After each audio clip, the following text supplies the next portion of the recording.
Ladies and gentlemen, good evening. Welcome to yet another edition of the Lambom Show. Today is Monday, June 7th.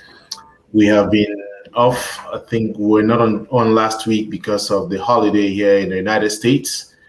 And the last time we're on, we are tackling insecurities in relationships. And we're looking at it from a man's perspective. Um, we're tackling the fact of how men who are insecure in relationships, what they do, constantly checking their wives' phones, checking, driving off to go see where they are, whether they are really at work. And this shows up in many different ways. We looked at the problem then, and we want to suggest a solution. We want to start looking at how to address this. And we want to talk about trust today. Trust. Everybody talks about trust. When you want to talk about problems in marriages, problems in relationships, people will always tell you, I have lost every little bit of trust that I had, and I don't know what else to do. And so it seems genuine that relationships break down because of lack of trust, but they also thrive because of trust. How can we build trust in a relationship? But even more importantly, how can we rebuild trust when it's broken? And while I was preparing for this, I realized for the first time that there is a close affinity between trust and truth. The only difference is with trust, the H in truth is missing, and with truth, the S in trust is missing. We shall play with those and again see how that is going to help us all build up good relationships. So, as always, we want to welcome Coach BK. BK, thank you. Seems as if it's been a month. It has. It has been a while, I know, right? Right. Thanks, Lambert. How are you today? No, I'm doing well, thank you. That's amazing. Yeah. So let's dive into this. Last time again, just to recap, we were talking about vulnerabilities in a really, in a certain sense, they become insecurities when not properly handled. Because again, in relationships, there is a place for vulnerability to be vulnerable. You have to be in order for the relationship to work. But it becomes something else when this vulnerability becomes an insecurity. And we looked at different aspects. Today, we want to talk about something that many people consider foundational in every relation. And in my teaser, I said, when you fall in love, when you're entering a relationship, you are entrusting yourself. Trust. You are giving yourself over to that other person in trust. And you hear it often people say, oh, they have broken my heart. They have done this. So let's look at the dynamics. How are you? You know what I always say, Lambert. Can I check that you can hear me fine? Properly, 5 on 5. There are only two states of affairs. The ones that are going right, which we celebrate, and the ones which we are putting right, which we anticipate celebrating. And if we can adopt this mindset and realize that we're in control at all times, in control of ourselves, of course, then it sets us on that path where we can actually trust, be trusted, and be trustworthy. That's again just setting that trust, be trusted, and be trustworthy. Can you break that down for us? Yes. Let us start with words.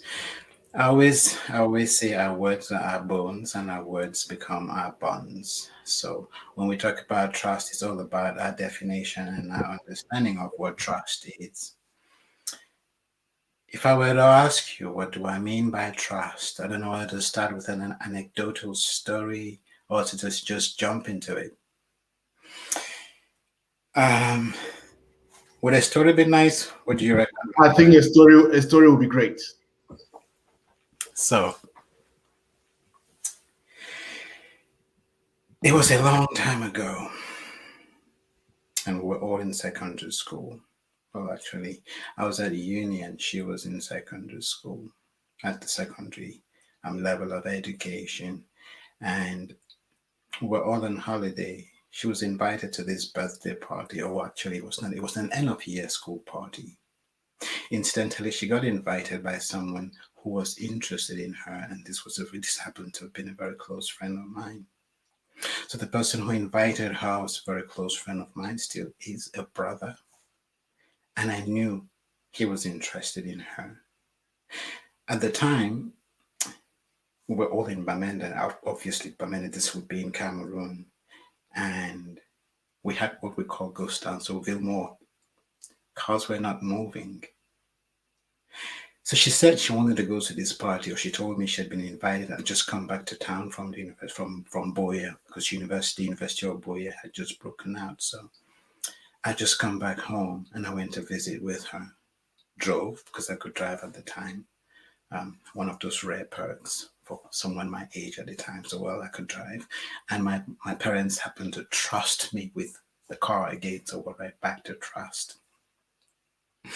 So I went to visit with her. She lived with her aunt, and she said she wanted to go to this party. The question, of course, how were they going to get there? Because taxis were not plying the streets. So she was going to need some form of transportation to get from point A to point B. So when she said that, I said, good, no problem. I was going to take her there. So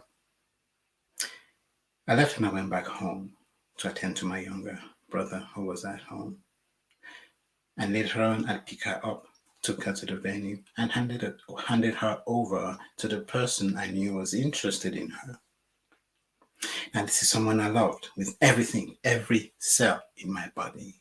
They were. I was not prepared to lose this person for anything in the world. At the same time, I couldn't afford to not trust that I couldn't control things. And the only thing I could really control was myself. So took her to the venue, handed her over to this gentleman, fine gentleman, smart, intelligent, good looking, tall, about twice my height. Okay, not quite, but much taller than I was. And he was smooth. So he had everything going for him. Talk about the rival. When you talk about a rival, that was it, epitomized. So I handed her over and we talked, and then I left. Went back home, it was an all night party. And the plan was I was going to come back and pick her up. So I went back home, but then by the time I came back to pick her up, she had got a cab, or I think she got a ride, and she went home. Needless to say, many years later, I got married to her. So it begs the question, what did I do right? What did I do wrong? What would an average mind have done at the time at my age? Stop her? Look for a reason for her not to go? Control her? I felt every last one of those impulses. My heart pounded like there was no tomorrow. I thought to myself, am I being stupid? What if she thinks I'm doing this because I'm not interested? How do you take the person you love and put in the hands of another man? What is the message you're giving? How are you coming across? How do you explain that? But it had to be done. That was me fighting my own demons. That was me coming to terms with who I am or who I wanted to be. That was me realizing that I couldn't control this woman. As much as I loved her, all I could do was be the best I could be, show up at my level, and let her show up at her level. So, that, Lambert, is one of the most difficult decisions I have ever taken in my entire life. But it played out so well. The amount of respect that I cultivated from that one act. Never in my wildest dreams did I think that was even possible. But guess what? It happened. So I learned a life lesson there, and I took that with me. And it has shaped who I am today. It is locked within the fabric of my own being. It animates my thoughts, my words, and my actions. And when I show up, I can just be me and trust me. If you'd like to chime in before I take it and run with Right. it. I really wanted to get to that experience because in a certain sense it's unusual, isn't it? A young man who has a young woman he's interested in, and she's going to a party, a birthday party. So I'm wondering. End of year party. You know Great. those school Yeah. parties. Sacred Great. Heart was Right. Great. yeah. So why did you not ask to attend the party too? Why would you go drop her off? And I mean, did you really sleep that night? I slept like a baby. See, it comes to a point, see, because growing up, call it gift or curse. It looks like I found myself in a situation where I did all the right things for all the wrong reasons. But I was fortunate, see, because growing up, everybody around me was interested, was excited about. Of course, at that teenage stage of life, everyone around you is crazy about women, crazy about alcohol, crazy about smoking and cigarettes, and for that particular reason, I decided to be the opposite. So I did not drink alcohol. In fact, if I was in the company of my friends and they were all drinking alcohol, for me it was my pride and my joy to be drinking water or to be drinking soft drinks, so to speak. And it was pretty much the same thing with women. So alcohol and cigarettes, I just wouldn't touch them for that reason, because everyone was crazy about them. So slowly, that too became who I am and who I was, who I became.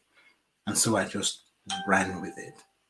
So it's funny you mentioned, how did I feel about it? It's almost like I was slowly developing a personality cult, and I did not really realize it. It was testing my own character. I was not invited. So what was I going to do? Fight for an invitation, buy an invitation? That was an option. But to what end? For what purpose? I'd come to a place in self-realization where I asked myself to, so I played it all the way to the end. You know, run that tape to its logical end, to its natural conclusion. So my girlfriend has been invited. I show up. Is that insecurity? Am I there to watch her, to observe her? So, in my presence, what happens to the person who invited her? They feel used and abused. Did I want that? And incidentally, this person is my friend. So, it did not help that I just come from a place where the two people persons, or the person I dated prior to the one I ended up marrying, dated my two best friends, and we remained best friends. So how does that play out? If there's one person on this planet who's had enough practice when it comes to trust, when it comes to,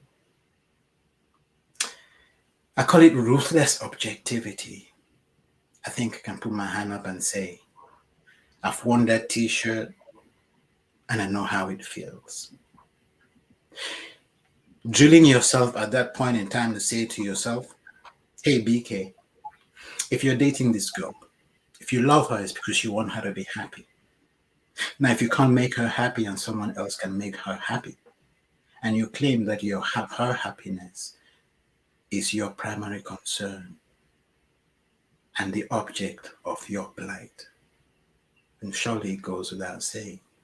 If someone else can do that, it would be unfair of you to her if you kept her under your wing, as opposed to let that person who could give her the happiness or the joy she sought get on with it and celebrate with that person. In fact, coming back to this person I used to date, my very best friend at the time, we used to sleep. We used to his because obviously we were in a dormitory. His bed was right next to mine. So this cousin of mine comes to visit, and she brought a card for both of us. She knew that my friend was dating my girlfriend at the time. So she goes, by the way, I've got this thing for my friend. Let's call him X. Where is his bed? So I told her, you're sitting on it. She said, no way. I said, sure, yes, you are. That's his bed. What kind of a person are you? So we had these lockers. So you had the locker and you had two beds flanking each side of the locker. And I said, oh, you don't believe me? So I opened the locker, one half of it my stuff, the other half his stuff. One half of it my books, the other half his books. And she could clearly see because his names were engraved on those books. So, Lambert, when we talk about trust, this is what I'm talking about. So, BK, I really think that you are the exception rather than the norm, isn't it? Because for the average young man, he has to fight to defend what he thinks is his. He has to claim his space, so he has to do everything to protect. And in a certain sense, for you to let go and just trust that things are going to be okay is kind of unusual, don't you think? Yes, again, it depends on how you define unusual. Because for me, things being okay mean only one thing. I don't have to sleep with one eye open. I don't have to be checking what she's doing because I can never do that. Things being okay means I want to be able to be me, give her an opportunity to love her for me, not love me because, no, yeah, so give her an opportunity to love me for me, not because I guilt tripped her and not because she was afraid of hurting my feelings. In fact, she would be hurting my feelings if she were there for any other reason other than the fact that she wanted to be there. So that's my definition of everything being okay. Right. So again, like I said, unfortunately, you become the guinea pig for today, which is I'm when I say okay, I'm looking at it from the perspective of what society considers, or let me not say what society considers, is what historically we have known to be okay, isn't it? Which is kind of call it pathological, isn't it, in a certain sense, because it's actually the wrong thing. We we technically want to just grab and hold and just say, hey, don't come, isn't it? But then when you get back to the other side of it, what you are defining as okay, you look at the proverb that says, when a bird is yours, if you let it fly, isn't it? And it comes back to you, then it's yours, which is what I see happen in your case, because, hey, you were so confident. I don't know how, I mean, again, the dynamics may not be, there's much more that we can unpack. But all I'm saying here is, to be able to get to that stage at such an early age is not something that comes to many people naturally. Okay, it's something that people need to get into, and that is why the absence of it leads to the insecurities. That is why people start saying, what is it? How do we then, I mean, using the example, what is it that led you to build that kind of trust, that kind of life where you can just say, this is mine, and it's just the way I am. How do we get to that level? I think it is a question of values. For me, I can't say I did it proactively. I can't say I set out to do it. Did I set out to be my own person deliberately? Absolutely. I can't run away from that. I can't shy away from that. It does help that I'd watched Indecent Proposal just round about that time, and I thought it was a good thing to test, to try, to to put into practice, so to speak. But again, so to come back to your question, I think I got to a point where I really wanted to be my own person. Now, as it were, or as the case was, um, I was passionate about dancing. There was breakdance, there was Smurf, there was disco at the time. Then there was hip hop. So that was the era.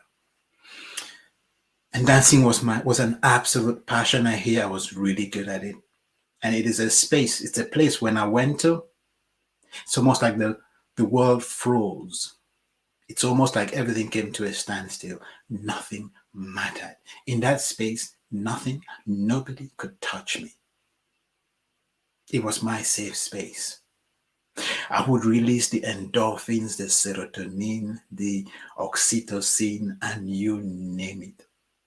All those feel good hormones and chemical substances. I would be flowing and revering and bathing in them, and life was just blissful. So that was the one place I could go, and I knew that nothing could touch me. There was no pain I couldn't heal when I went to that place of dancing. I became one with whatever it is. I became one with the music and I flowed with that current. And honestly, it was so blissful. It taught me total independence. So I didn't depend on anything or anyone for my identity. And it was lucky that I got to experience that at that age. Because it actually took me a while to get to a place where I learned the whole concept of interdependence. Of course, love helps you build that. So it goes without saying, because you sort of flow from this place of, you gravitate from this place of total dependence to a place of independence. And from there, you can become interdependent, where you actually engage and interact with someone to complement them while they complement you, but you are careful not to be envious or be jealous of them. You're careful not to cultivate and not to sow the seeds of attachment. And that is what usually comes, that's what usually grows and becomes the vulnerability or the insecurity that is born of our vulnerabilities. And I think that's what it was for me. So looking back, I can sort of trace that path. But when I was going down that path, I didn't realize that's what was happening, which is why it always helps to have something that you can call yours. It helps to find something that can actually help you discover who you are. Because when you come to that place, you realize that trust has nothing to do with the other person. It has nothing to do with the person you engage with. It has everything to do with you, who you are, how you see the world, your view of the world, your reality, and how you manifest it. And if there's any part of your reality that depends on someone else, those are the signs, and those are the first signs and symptoms that you are losing maturity. So you can rely on people, don't depend on people. That is my very first rule of trust. If you want to chime in, you may chime in now, Lambert, before we take it to the next level or switch gears. So I think that that is very, very important. And again, you mentioned three things. One, you talk about identity, and we throughout this show we have mentioned a lot about it because that identity helps, in a certain sense, you are independent before you can move to interdependence. But I don't think that is a straight like a linear progression, isn't it? From that dependence to independence, then interdependence. You somehow, again, even within the form of interdependence, you are still independent because you still maintain your identity, isn't it? You still have that. But how that plays within that interdependence is where that trust comes in. Because again, the point you make here, which is kind of counterintuitive, is the fact that trust has nothing to do with the other person. I mean, I don't know how. I mean, again, what has that got to do with me? The other person has given me reason to not trust them. So it's not about me, it's what the other person is doing. So can you elaborate on that maybe? Yeah, that's what I should be Yes. asking. And before I do that, let's talk about this whole growth from dependency to independence to interdependence. And you're right, it's not a linear curve. It's no linear curve, because you and I are just energy, and we're dynamic, and we just flow. So it's more a sense of awareness. See, when we become our senses, our sense of identity, which is defined by the things we can see, smell, taste, touch, and hear, separate us from our environment. So they give us a sense of self which is survival based. I need to protect this thing. I need to take care of this thing. When you move away from there to an awareness that actually encapsulates and involves your consciousness, you move into other areas, other dimensions. And that's where you start understanding the concept of interdependence, well, independence and interdependence. So it's not like you move, you get there, and then you have arrived. No. You realize, okay, this is what is happening. And in all your interactions, you are taking steps and checking. So there's this feedback, positive and negative feedback mechanism. You catch yourself every now and then when you are straying and becoming too dependent and becoming attached. You are aware, you are self-aware enough and self-conscious enough to stop that cycle in its tracks. But if you're not aware of it, then you just go with that flow, and before long you become possessive, because you didn't even realize that your insecurities were pushing and grooming that thing within you that got so vulnerable and so insecure. It depended on that other person for its identity. So whatever mistake that person makes, you see it as an affront on your person. You don't realize this poor person is just trying to grow. They too are just trying to survive. They are struggling with their own iniquities and their own weaknesses and their own shortcomings. But you personalize all these things and you think they're doing it to you. No, it has nothing to do with you. Anyone in that place and in that space at that particular point in time will suffer that same demise. It's like fire. If I've got a weakness, and that weakness is fire within me, what does fire does? It generates heat. What does that heat do? It burns. So if you put a pot on top of that fire, on top of that flame, it will cook it. You put your hand in it, it will scar it. So it's about understanding the person you're dealing with, getting to understand their strengths, their weaknesses, abilities, and capabilities, gifts and talents, so you can use them, you can put them to use to grow the relationship and to fortify the connection, the relation, and the relations that you have with them. If you don't understand that, when that person is crying, it's actually crying for help, asking that you help them grow, you think they're disrespecting you. Whereas it's actually a cry for help, and you should show up and be there for them. And so when they do that and then move from that place of weakness to exercising a strength of theirs, what happens? You feel threatened by that strength, because their weakness had already assaulted, affronted, and broken you down. You see their strength, all you see in that strength is a threat. And that conditions you to go on that further counteroffensive. So you both end up two confused individuals who are teetering in the dark, not knowing where to go, trying to hit targets they've not defined because they don't know themselves. So I'm trying to find my identity in and through you. You're trying to find your identity in and through me. You're depending on me for guidance. I'm depending on you for guidance. We both don't know where we're going. We don't have a clue who we are. Recipe for disaster. Excellent, BK, because again, you touch on something which is quite foundational in relationships.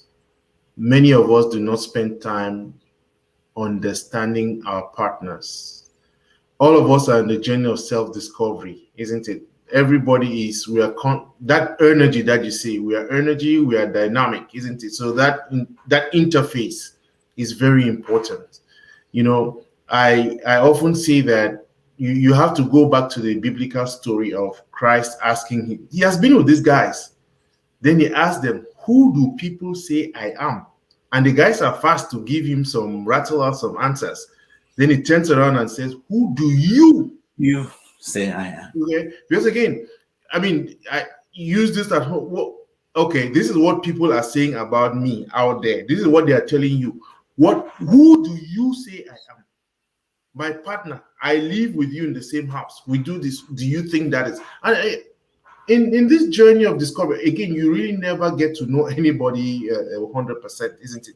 But there are markers that you can put down to say, no, this one is not my husband. And I know there are some outliers. We have had situations where somebody's married, the husband and wife, they have lived together, then all of a sudden the husband comes out to say that he is gay.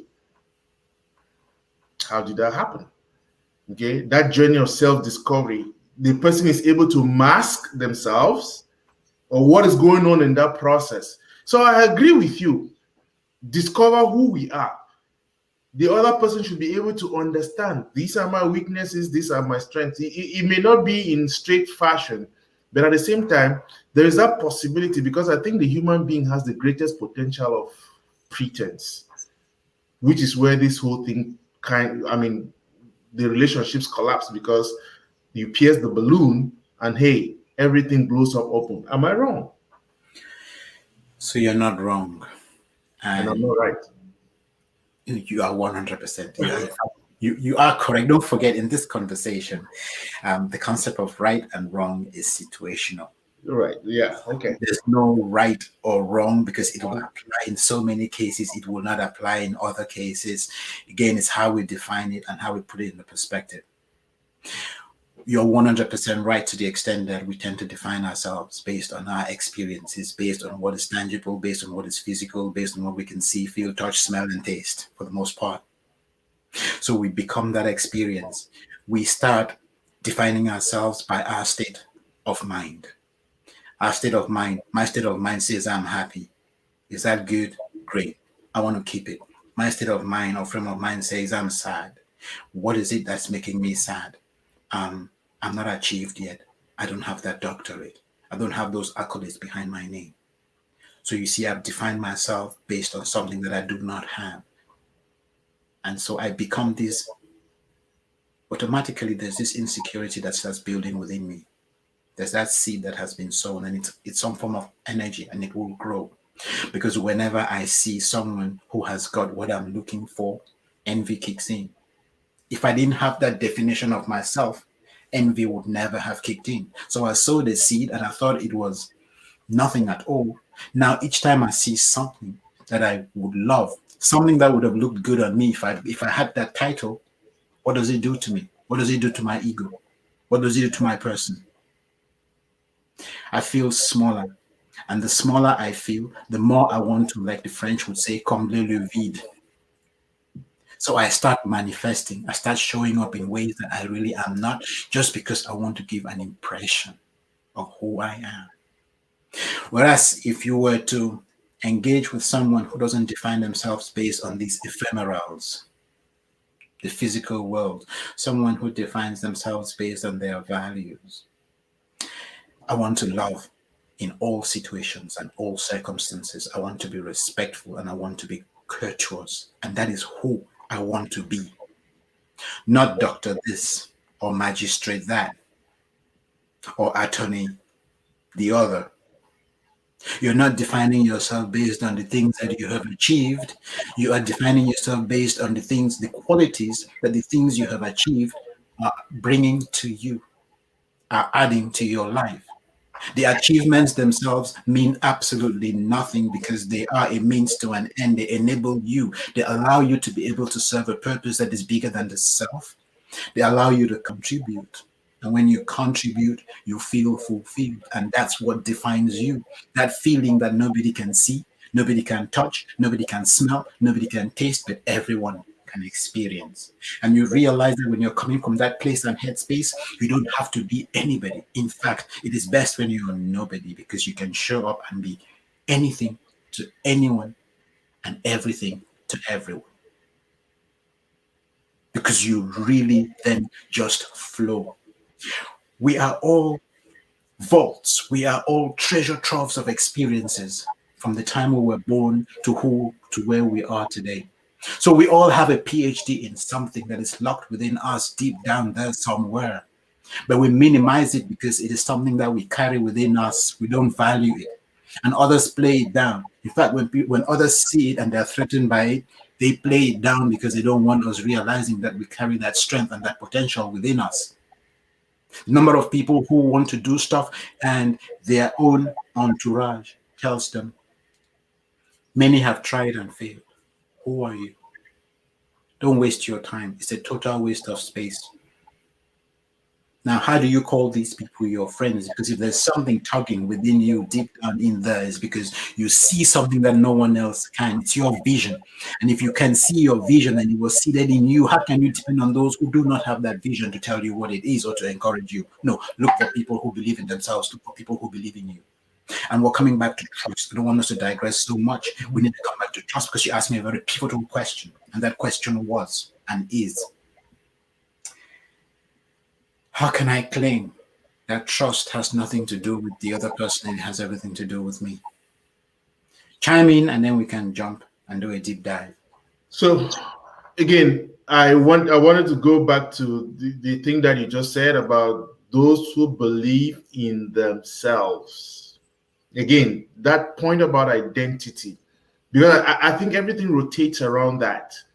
Yes. Very often, I mean, I would say that most relationships fail because partners have not identified who they are. They are struggling to become some other thing. Is if I may put it this way, it's a famous line that I learned before, isn't it? With respect to anger, and when you say people are like, no, nobody ever makes another person angry. Nobody. You never make anybody angry. Okay, because what I say, what I do, you have range of options. You can smile, okay, you can walk away, you can do whatever, and you choose a particular reaction. Doesn't mean I caused it. It's your choice, because you could do any other thing with that. And I think that's the same thing we are seeing here, isn't it? Trust is not about the other person. Again, I'm still struggling to understand that concept, because it's kind of every time you hear, oh, they have broken my heart. They have broken, I trusted you. Again, let's dissect that. Because yes, remember at the outset we said, when you fall in love, you get into a relationship, you are entrusting yourself. And I think I revised that now to say, what is that self you are entrusting? Do you really know the self you are entrusting? Because you could also be going around with a wrong impression of the self. Okay. And so then it becomes a problem. Go ahead. I would love to hug you for what you just said.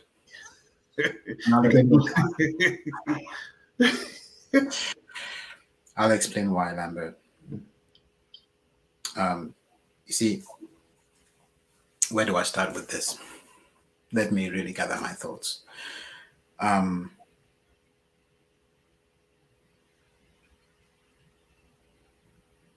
You talked about. Wait, hang on a minute. Oh my goodness, I've lost my thread. Can you repeat what you said? So I can't afford to lose this. So we're going back. Let me get to the analogy about anger, isn't it? That you never make anybody angry. Okay, there are a range of things that you can choose from, but you decide to choose a particular one. But then bringing that back to our conversations about trust. Trust is not about the other person, it's about you. When we fall in love, when we get into a relationship, we're entrusting ourselves to the other person. But what is this self that we are entrusting to the other person? Is it a broken self? That's it. We don't understand it, isn't it? Thank you. That's what I wanted to respond to. That's what I wanted to reflect on.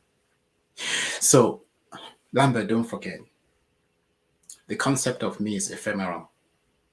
I don't exist until I start interacting and engaging with you. It is in my interactions and engaging with you that I get to see the things that I can stand, the things that I can withstand, the things I can accommodate. I get to meet and greet my own demons. I understand my shortcomings because I engage with you. So if I don't engage with anybody, I will think I am A, B, C, or D. It's all a figment of my imagination. It's what my ego is telling me. Until you've tested that character, until that character has been put through the furnace, It has become behavior through practice, engaging, and interacting. You can sit in a room all day long, all year long, and convince yourself that you're patient. That means absolutely nothing.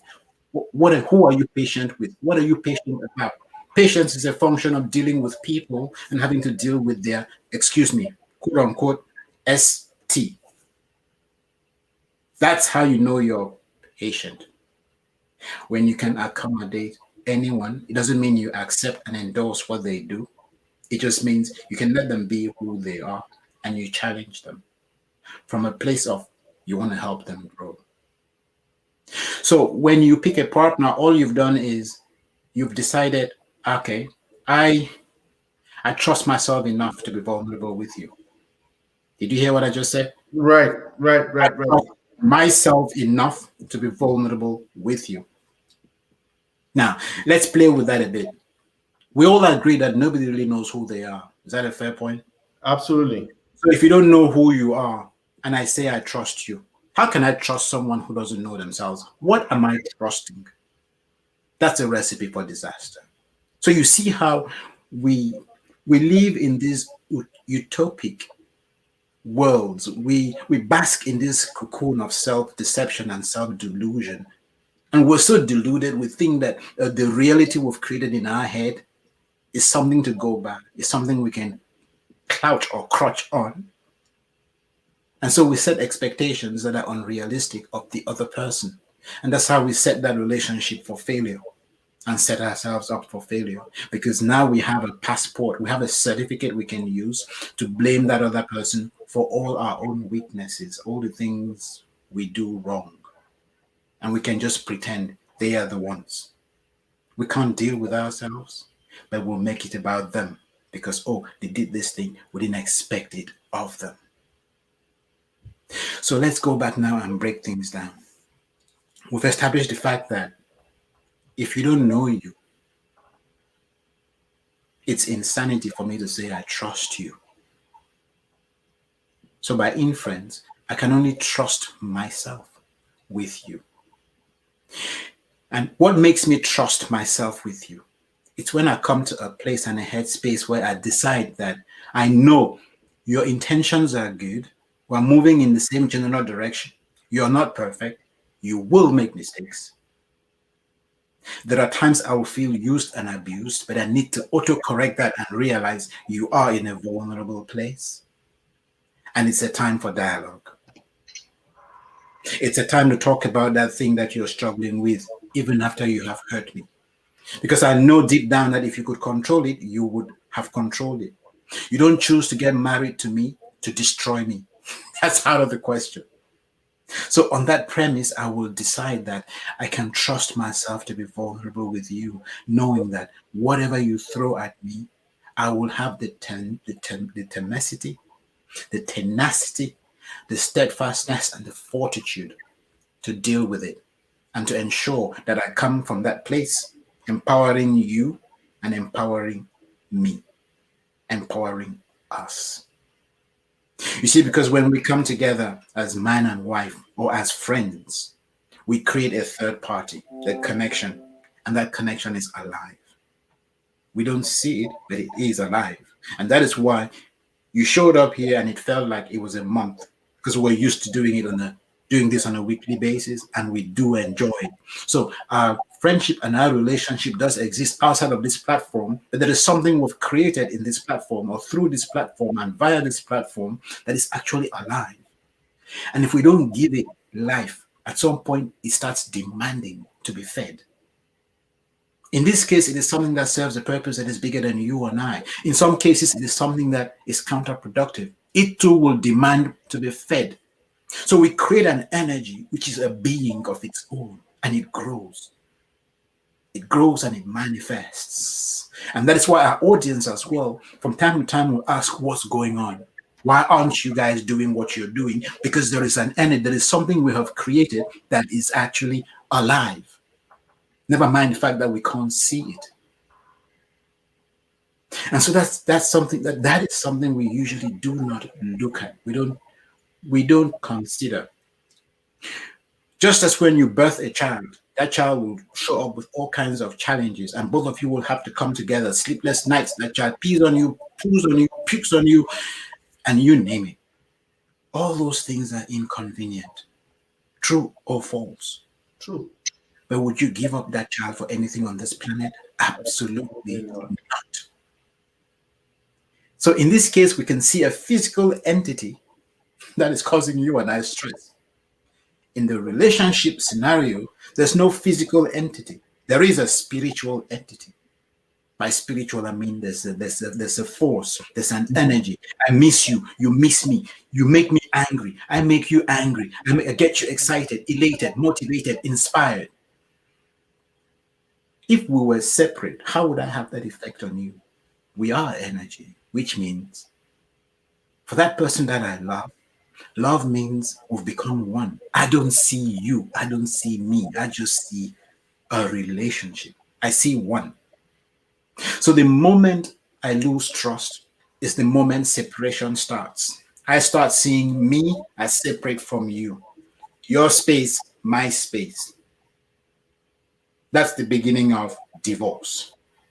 Because once that starts, again, like everything, you would have set a cause in motion, that energy starts growing. You will find things to feed it.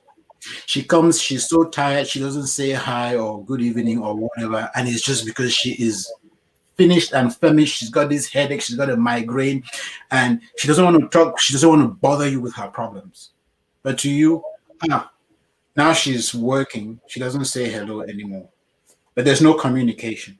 If you'd ask the question, baby, what's wrong? What's going on? I said, sweetheart, I just did not want to bother you, but I've got a splitting headache. That's why just the sound of anything makes it worse. And with that, you realize, so it wasn't me after all. Why were you feeling that way in the first place? Because you two had had not so good day at work. You were feeling empty on the inside. You were already feeling not good enough. And she comes along, does what she's doing, and she's validating the fact that you are a nobody. She did not notice you. This is how misunderstandings start and get in the way of trust. So we're talking about trust. Let's deconstruct it. T, you want to be transparent. But I can't know whether or not you're being transparent. I can be transparent. And I can know that I'm being transparent. And I know that if I'm transparent enough for both of us, I'll make it easy. I'll create an environment that will be conducive enough for you to be transparent. That is the T in trust. Again, notice that it's all me because I can't make you be transparent. I can only influence you by being transparent myself. So, You, because we you, are, you want us to break that or you want us to go well, through? no, let me. I want us to take it, but let's start with this transparency because again, I think it's important. It's the same questions about you're going to get it. Where does this fall? I mean, you're being transparent about what? Okay, because they'll ask you whether you should have a joint bank account with your wife. They'll ask you whether, again, we have talked about the famous image of the guy who is in the hospital, is in a coma. Okay, and when he gets up, he's informed that his phone is with his wife, and he leaves the hospital running with to go get his phone. You're transparent about what? What is it? Again, So, bottom line is in that interdependence, where is the independence? Can there be some form of independence within that interdependence? And therefore, if there is, then transparency has some bounds. again, how you define it is what will work until you meet and greet stumbling blocks. And then you push those boundaries and you take them away to the best of your abilities. I don't know about others, but what I'll tell you up front is that in this household, all bank accounts are shared. It's as simple as that. Now, but then again, you need a certain currency of what we call trust. You need to have a solid, robust value system to come to that place where you are ready to lose it all, and you know that it will not cause you to flinch. So You don't do anything you can't afford to lose. But then you want to work yourself to a point where there's nothing that is so important and so big, you can't afford to lose it. As long as it is tangible. Because ultimately, if you could manifest it, it means you can manifest it. And the moment it becomes too big to lose, you become a slave to it. So your ability to let go is your ability to enlightenment and self-actualization, which is what life is really all about. Because that journey that brings you and I together is just to enable you and I become enlightened so we can self-actualize. So again, if you are just joining us here on the Lambom Show, and we're talking today about trust, how to build trust in relationships and rebuild the trust. Again, I have to come back to that. Let's finish deconstructing it, because given the current scenario, there's no way then you can. I mean, if trust is about me, then this I don't need to rebuild it. I have to look at myself and Yes. who I am and how to build that. But we talked about transparency, and for the T, being transparent. And like you say, I mean, there's no cookie cutter rule here about this is the way to be transparent. It has each relationship, you have to define that. What does that mean? How comfortable have you become? You say, if I mean, you should be able, and I like that word. You have used it like 4 or 5 times. Values. Values is about the values. It's about the values. So, what is the R? Before we jump to R, let's finish because you asked a very pertinent question regarding Okay. the T, which is transparency. And you talked about mobile phones, talked about bank accounts, and all the other shenanigans. You would notice, Lambert, that it is all these different things that bring out areas where we are shady. Are you Right. with Right. So these things will reveal to us the areas of our lives where we need to do some work because everybody needs to do some personal work. It's your area of weakness, area of finances. That's what you will hang on to and hold to. It has nothing to do with the person you married because you married them for a reason. You loved them, which means you know that deep down they have got your best interest at heart. Things can deteriorate to a point where you're at each other's throats. That's something of your making. You both managed to cultivate that atmosphere. It's never one partner or the other. Obviously, the man is the head, so he takes full responsibility, and the buck stops with us, period. Especially for those who are faith inclined. And for anyone who believes that the man is the boss. So power comes with responsibility, to put it in a mild way. So again, you would realize that all these different things that you talk about are just the vehicles that expose our vulnerabilities. He can't afford to not have his phone by him because he doesn't trust what he has been doing and he can't let that be found out. Are you with me? I am with you. Exactly. So, And vice versa. Is it the bank account? We all know that you can't make certain transfers. You can't transfer beyond a certain amount of money out of your bank account into any other in a particular day. Something will be flagged somewhere. So there's absolutely no reason for those who are weary. There's absolutely no reason to have that fear because it's the price you may have to pay. Lose a couple of $100 to realize you can't trust this person with finances. Oh, well, they're not mature enough for you to trust yourself with them. Does that make sense? absolutely. So the things around us, which is the most important thing, we come back to this whole concept of enlightenment. Life is going to throw things at us. It will throw curveballs at us. It could be that phone and its content. It could be the car. It could be the kids. Life will throw all these things at us to bring out and to bring up the weaknesses that we carry on the inside, our vulnerabilities and our insecurities. When these things come up, we can either deal with them, grow, come up higher, or we can make them the other person's fault, accuse them, hold them responsible, and create problems. So that was T for transparency. So, I want to welcome Emma, Joa. Emma, there was call it a little error when I was putting that. It says H missing in trust and D missing in truth. It's supposed to be the S. Divine Chamukong says this guy is a love doctor. So, and our friend Bamenda All Stars Club, that's Divine and yeah, Dr. Zenga, of course, he's from Psycho. So again, we are building this whole thing about trust, beginning with transparency, and those areas that I mentioned, like you're pointing out, there are areas where we need to grow, isn't it? They show us where our vulnerabilities are. If you find it difficult to have your wife take your phone, okay, then there's an area there you need to grow.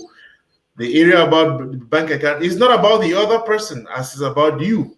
That's an area where you need to grow. So let's get to the next. The next was R. So, Right. I mean, you've been transparent. The next thing is you want to be reliable. Clearly. What is reliability? Again, you can't force the other person to be reliable. You can't force the other person to want to do whatever it is that they are doing. You can't force them to do it to completion. And there will be times when they, for gobsmack good reasons beyond their control, will not be able to execute on some of the promises that they put to the table. So when we talk about reliability, it can only be you. You want to know, you want to be sure that you will be reliable to yourself and to that person and to the relationship at all times. If there's something you promised to deliver on and you do not and can't deliver, then you make amends well in advance or soon after. And you ensure that there is communication. And that is what reliability is really all about. So again, I think this is where the call it the dilemma is going to be, isn't it? Because at the time you are promising the person you are going to be the one to have and to hold from this day forward and all that stuff, you want to make sure that that's a promise you want to keep. But then down the road, you start eyeing some other chicks outside. That Yeah, reliability is gone, isn't no, it? it's not. It's not, Okay. Lambert. It's Okay. not. Explain. See, that's all part of it. It is all part of the challenge because before this one, before the person you married, you used to play these games. It's not because you're married that that habit will disappear overnight. Think about relationships, especially back home. If you're going to get into a relationship, you see this girl, you like her, you talk to her, something happens or does not happen. Before long, you do it for so long, and eventually every habit will have an intent. Every habit will have meaning to it. Is it chasing the girls? At some point, it becomes prowess, done man, strong man. How many women I've dated? So you notice there's some power thing associated to it, some ability. You've got the charm, you've got the moves, you've got the whatever it is, and so it takes a definition, and you take that with you into your marital home. These are impurities you're going to have to prove before you become a husband. So the fact that you're married doesn't make you a husband. It means you're qualified to start that journey. Say It's a, that again. The fact that you are married doesn't doesn't make you mean a you're a husband. It husband. just It just means means you you are have the. qualified to That's a start. good one. The journey. Because a piece of paper is worthless, means absolutely nothing, bears no credentials. It is the journey, the pudding, the proof of the pudding is in the eating. So you will be faced, you will have all these distractions and they will come to you.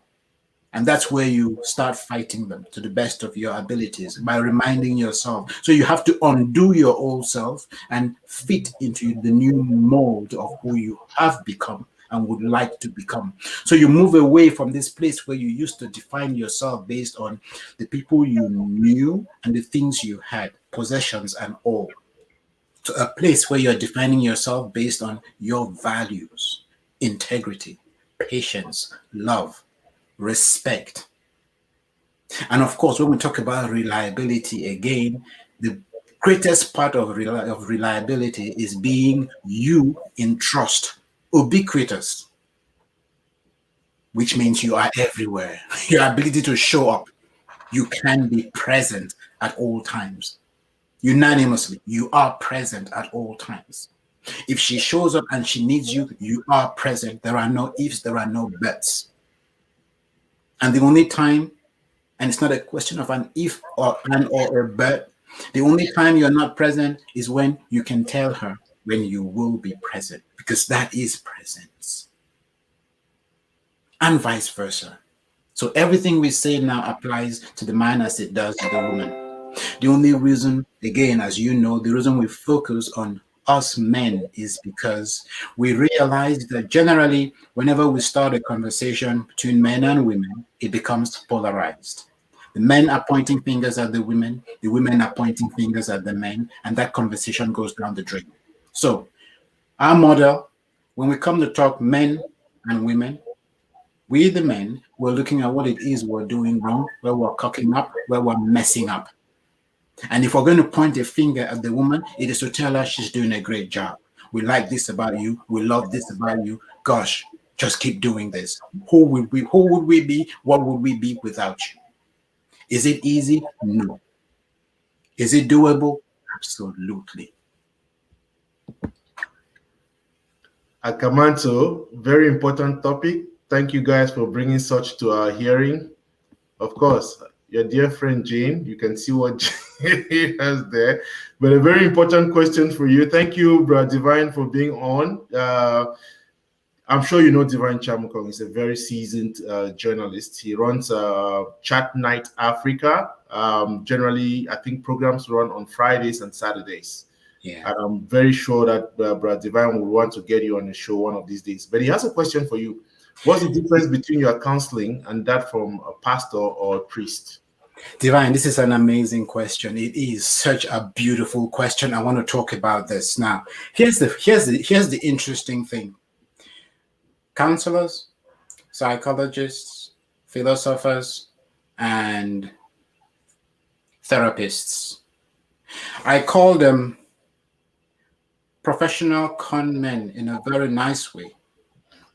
What do I mean by this? I said in a very, very, very nice way. So they have taken the Bible, they've repackaged it, and they're selling it to you and I as all these different disciplines. What is psychology? Let us start with, let us break them down. Psychology simply means you're dealing with someone who understands the mind. They understand the way the mind works. And obviously, when we look at a priest or a pastor, what do they take their, where do they go for their influences and references? It's the Bible. Now, there's nothing in psychology that you will not find in the Bible. Psychology takes what's in the Bible and tries to break it down in terms of the mind, the brain, what it works, the different functions, the different parts that do the different things. So, what is it in your thinking that becomes your focus? And when you focus on that thing for so hard, it becomes your experience, which generates, because we are energy, it generates a certain cluster of energy into of a cluster of that field of energy into energy in motion, which is what we call emotion, energy in motion. And depending on what you how you felt about that particular thing, it translates into feelings, good or bad, and your actions take their rise from there. So your psychologist understands all of that. Your therapist simply is someone who can now use this knowledge to engage with you to move you from a place of bitterness, sadness, frustration to a place where you feel fulfilled. Hopefully by finding out who you are, what you do, and how best to leverage your abilities, capabilities, gifts, and talents to be the sort of person you want to be going forward. So your counselor is pretty much the same person. Or he all he does is he has a conversation with you. He focuses on the way you relate with yourself, the way you relate. Again, your psychologist, your therapist will do pretty much the same thing. He just goes that much deeper. Your counselor does pretty much the same thing, focuses on how you relate with yourself, because you can't relate with anything outside of you if you can't relate with that which is within you, the self, the inner self. Are you relating with self based on a definition of you that mirrors or impinges on the flesh, pain and pleasure? Or are you defining self based on the higher self, which defines itself based on its values? So that is Those are the two sides of who we are. The part that is pure flesh, carnal, and is driven by instant gratification. And the part which is spiritual, it doesn't really care about the flesh. It just uses the flesh as a vehicle to move from point A to point B to do what it needs to do in these different places, to empower, pretty much serve a purpose that is bigger than the self. So again, you're in the context, within the context of your pastor and your priest, which pretty much captures the spirituality. We're looking at the body, the soul, and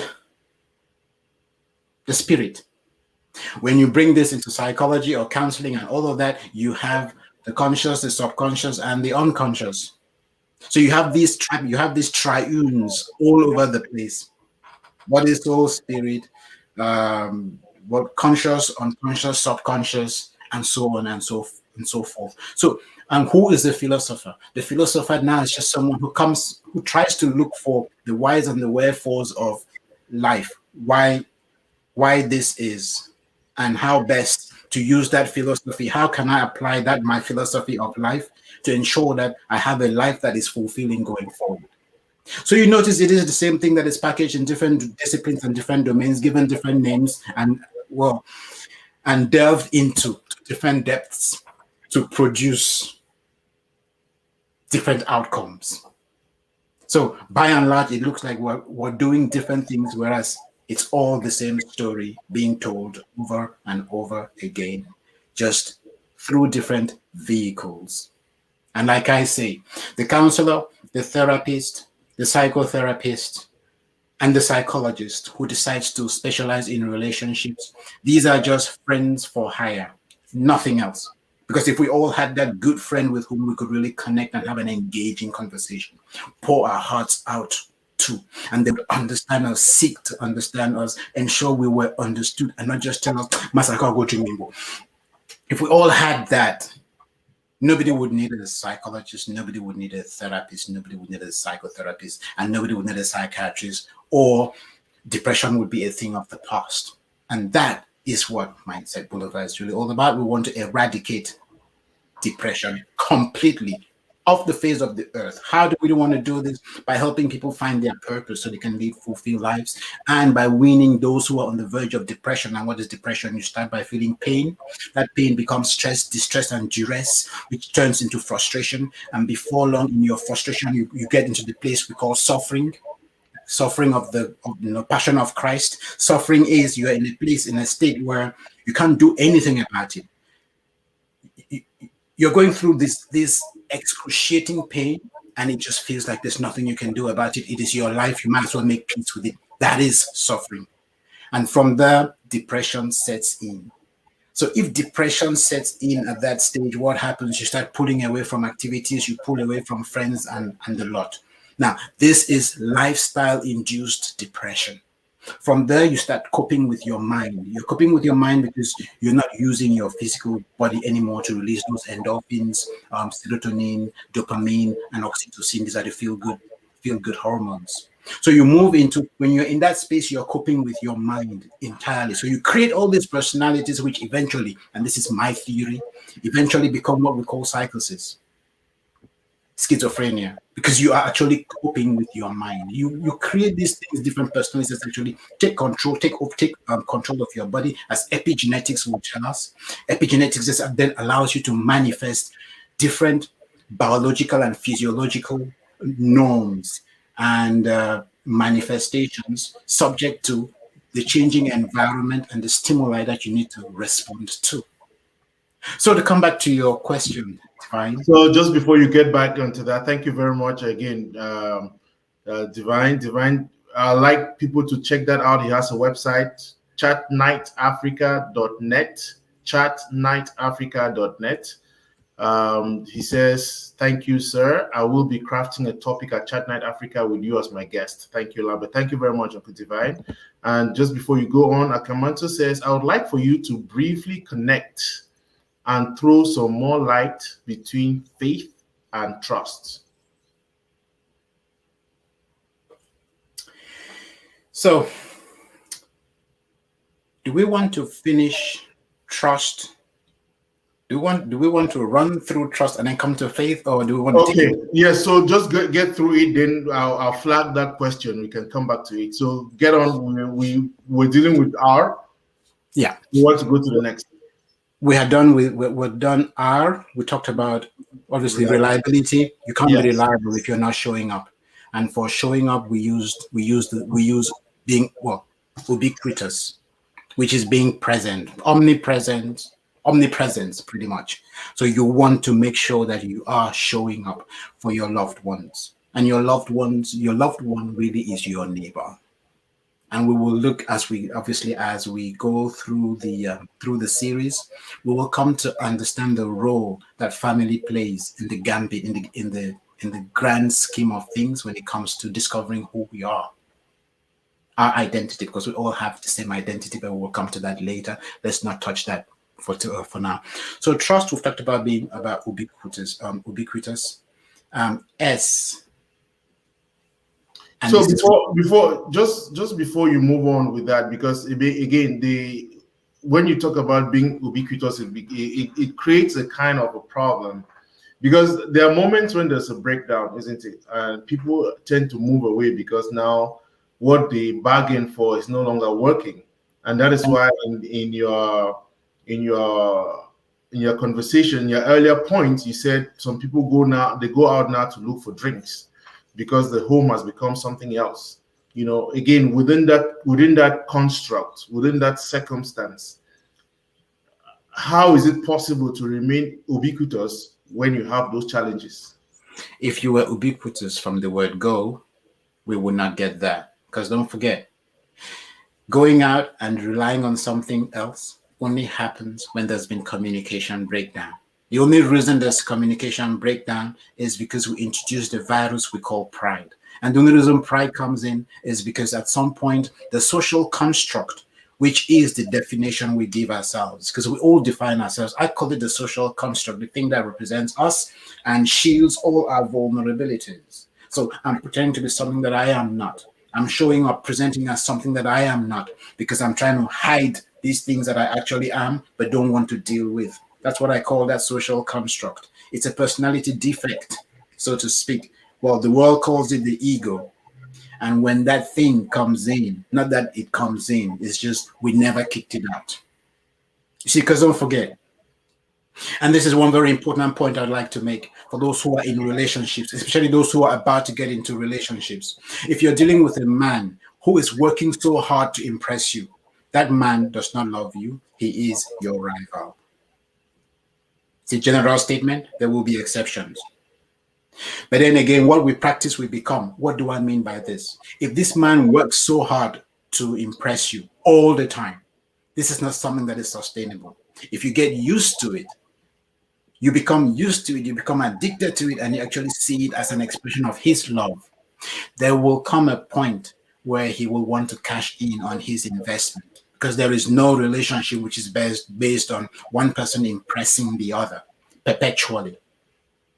So don't let him get to a point where he has overworked himself trying to impress you.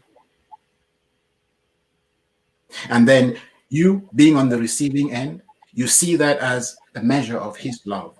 Because there will come a point when he will run out of things to impress you, and then he will start feeling redundant. He will start feeling not good enough, in which case he will have to reduce you to something smaller so he can control you.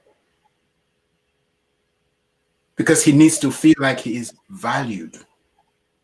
So if he can't serve you by buying you the things he used to buy for you, because here you're married now and you, by the way, you're just his wife, he starts cashing in. He wants his return on investment. So it's important that when those gifts start coming, you make the man understand and realize that he is enough. Because if you feed a bad habit that is unsustainable, it will turn and nip you in the butt. And this applies to any relationship. It could be at work, it could be at home, it could be with friends. When you are working to be accepted, you are working to belong, you are working to be recognized, it's a recipe for disaster. Work and do what you're doing because that is who you are, and that's what you would do if no one was watching, not because you want to be recognized for it. So let's be very careful the way we chase recognition, because these are the things that will come and get us to that place where, like you said, Lambert, you start going out to look for what you can get from home, out of the home. Very important. Thank you, Michelle. You both are making a difference. I think, unfortunately, our community is too caught up into scripted and mass solutions than understanding each of us are actually dealing with as individuals. I am honestly so empowered by this. Thank you very much, Bamenda All Stars Club. Again, very interesting discussions here. So, it is important what you said there about working so hard to impress. I mean, well, and you qualify that to say if that is who you are, isn't it? So technically, one is presuming that who you are should never be such that you work hard to impress people, because again, it's not sustainable. It's not sustainable. It's not in any circumstance. But that doesn't mean that you wouldn't water the relationship, putting some fertilizer, by that doing things, because that's who you are, isn't it? That's what you're supposed to be. The problem Beautiful. here is, again, anything that is done in excess. But I love the point. I love the point about trying very hard to impress the other person. And again, isn't that what happens before the relationship, kicks off? You wanted to impress the girl by going to drop her off at the friend during the ghost town, isn't it? But it's not about impressing her as much as that is just who you are. Okay, you will not see a friend who wants to go and you have the means to do that and not do it. But so it depends on the motive, I guess, is what the point you're making here. Some of us really spend time, hours, thinking that the things we provide or we do for our partners are, meant like buying their love. We're cashing in, and I love that. I really love the last part. That part where you say that then they want to start cashing in the return on the investment, they have to reduce you to something. Absolutely. And just to piggyback on something that you said, Lambert, when you are in that place of flow, you will impress without even realizing that you're impressing someone. She will be the one to tell you, do you realize this thing costs this much? Do you realize we can't afford this? Say, oh, actually, I didn't think about that. Sorry. And the irony is, you, the woman who does that, the respect that you actually get your man to be more vulnerable with you because he knows that you've got his best interests at heart. Otherwise, there's something in him that's clocking you as a bit of a gold digger, as a bit of as someone who is egoistic and self-centered. And while it could be a wrong impression because you're just accepting these gifts for one simple reason, you don't want to hurt his feelings. You see how that eventually hurts the relationship because he's now calling you names in his heart, and you think you're doing it because you don't want to hurt his feelings. Be you, know you, define you, accept you, love you. And if you come from that place, let him love or hate you for who you are, move towards you or away from you for who you are, not for something you're trying to be or something you're trying to craft to meet his whims and caprices or her whims and caprices. And it's not something you will be in the long haul. Because down the road, when he starts looking for that thing that you've become, and you yourself are fatigued and you can't be that thing anymore, then he feels shortchanged. Where's the person I married? And who's this? What did you do to them? It's a conversation two people can then have because they don't even know who they were when they got married and all the theatrics, all the little tricks that they played in order to get together. Brilliant. So we talked about you. Did you want to say something? Right. So again, I just want, because it's important for us to put this in context with one of the main things we have said today is about knowing who you are, each of us, because part of the problem in our relationships is that we don't know ourselves. And that is why the burden of trust is now placed on the other person rather than yourself. You trust yourself enough to be able to let yourself be vulnerable before the other person. That is what the relationship is. And we need to we need to know ourselves. And I love what you said. You know who you are, be yourself, love yourself, isn't it? Because most of us don't know who we are, so we cannot even love who we are. But the starting point for a good relationship, for a successful relationship, know who you are, love who you are, and keep growing. So get to your the S. Absolutely. And so, what does knowing who you are is after we've both agreed that nobody knows who they are by and large because we get to discover ourselves on a daily basis. Why do I say so? We all have found ourselves in a situation where something happens and we go, oh my goodness, did I really do that? So, clear indication you did not know yourself or you do not know yourself. But there's one thing we all are, and that is love. We are love, we are light. So in a natural state, we are resourceful beyond reprieve. When fear sets in, we move into unresourceful states, and that is the mother of all conflicts. As long as we love, because again, let's not forget what are the characteristics of love.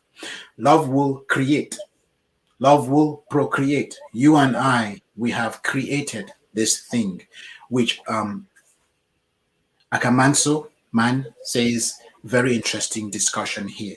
This is something we created. So this is a child. This is a baby we have created. And what are we doing here? We are completing the process of creation that started many million years ago. But you need to find out who you are in order to partake in that process of creation. You need to understand what your gifts, abilities, talents, and you name it are so you can actually find your place. Once you've discovered that tool that you are, you can then manifest and you grow that tool. So for us, it is constant growing. I'm learning every day. I don't claim to know the answers or to know all the answers. When I engage with someone who talks to me, we co create, we connect, we engage, we exchange. I don't bring the answers, they have all the answers. All I do is become a soundboard and I facilitate those answers coming out in them because I put them in a state and in a frame of mind where they are at peace and at ease and they can be themselves in ways that they have never dared showed up before in the past. They feel comfortable, they feel safe, secure, and comfortable. They feel relaxed. They know that they are loved because I will tell them that I love them. And I will remind them that this love is not a sort of love that comes to use and abuse them or to derogate them. It is the kind of love that shines a light in them and enables them to spread their wings and wait for that next storm where they soar and then they conquer. That is the kind of love that we're talking about. Love that is light, that is pure energy. The love that is going to move in them and get them to a place where they just go out and they want to give it all the way. Because you would notice that just as I am feeling energized and our audience are energized and you are energized, ask yourself the question. We are giving of ourselves. We're not quote unquote getting anything out of this, but at the same time, we're getting everything out of this. But as we're giving of ourselves, it means we're energy. The energy comes in and it goes out. We're meant to be a conduit. When we take it and we want to keep it, when we want to hoard it, then it creates this trapped energy within us. It creates this insecurity within us. We become egoistic. And then we create a state of incoherence or lack of coherence within. Then there is that internal conflict which manifests in our everyday engagement. And that is the beginning of disease. Because there is dis-ease, we're in a state of dis-ease, as in ill at ease. And dis and ease bring those two together, and that's disease. So they'll tell you that when you're stressed, that's when you fall ill. It is that internal conflict. People who are at peace at all times, they don't fall ill. And when they do, they get remission from cancer, the most deadly of all diseases. They walk in and walk out. To them, it's just an experience, it's just a journey. They walk in and they walk out, while others are dying of a headache. And until we understand this, that we get when we give, we will power and authority when we serve. Until we understand these conundrums, these opposites, we really have not started living. And it's important that we get there. And that's part of our mission to actually get us all to a place where we can realize that we're each other's strength. We complete each other. So we don't fight each other. When we show up, I'm looking out for your best interest. You're looking out for my best interest. And everybody's interests are met. And we can all say hallelujah. So being ubiquitous, obviously, to do this, you need people to show up, which is what we've been talking about. And then having showed up, obviously, let's see, where are we? So your S is show up. No, ubiquitous is showing up. S is sense, is being sensitive and sensible. Sensitivity and sensibility. That sounds like Jane Eyre, Sense and Sensibility. Yes. So So you want to be sensible and you want to be sensitive. You want to, is that ability to understand where the person you're dealing with is at. You want to be able to pick up their vibe. You get to a point where you realize that communication is multifold. And the worst form of communication is words, because words will always be misinterpreted. We all grew up using words in a certain way, and these words took different shapes, different meanings, had different flavors, and they meant completely different things to us based on how we met those words, how we engaged, how they impacted us or impacted on us. And these are the things that give meaning, the words that we use, and they are so unreliable because we always get misunderstood, even when we have the very best of good intentions, we still get misunderstood. So words are the most unreliable way of talking. So we want to get to a place where we can feel someone without saying a single word, where we can feel someone's energy. Thoughts are the best way to communicate. Feelings are the best way to communicate. And then you want to watch your partner's body. What are they doing? Are they holding themselves up? Are they tying themselves? Are their shoulders slumped? Is their head dropping and drooping? Are they talking to you and looking in all different directions, but in your direction? That is communication. And don't wait for them to tell you that something is wrong. Proactively ask. Start a conversation. Let them understand that if both of you are going somewhere, every minute you spend quarreling is moving backwards and taking you away from the place you really want to go. Because you can't be making progress and having a fight at the same time. It is true that after that fight, if you deal with things, you get to know and understand yourselves. So that fight in and of itself serves a purpose. It tells you again that, as with everything else, it's just a curveball that shows you these are the things you need to work on. It's a test, it's an exam, like every school. You will have these tests and these exams, and they are there to help us grow. They are there to help us realize, okay, for us to be the persons we want to be, for us to become one, these are the things we need. These are the bridges we need to cross. These are the hurdles we need to overcome. Some people go, nah, this thing is too much for me. I don't go. You don't realize you're saying no to the marriage. You're not saying no to that situation. See, because if two people are thinking about the marriage, these little obscenities, these little nuances, little annoyances, they will shrink to the point that they become unnoticeable.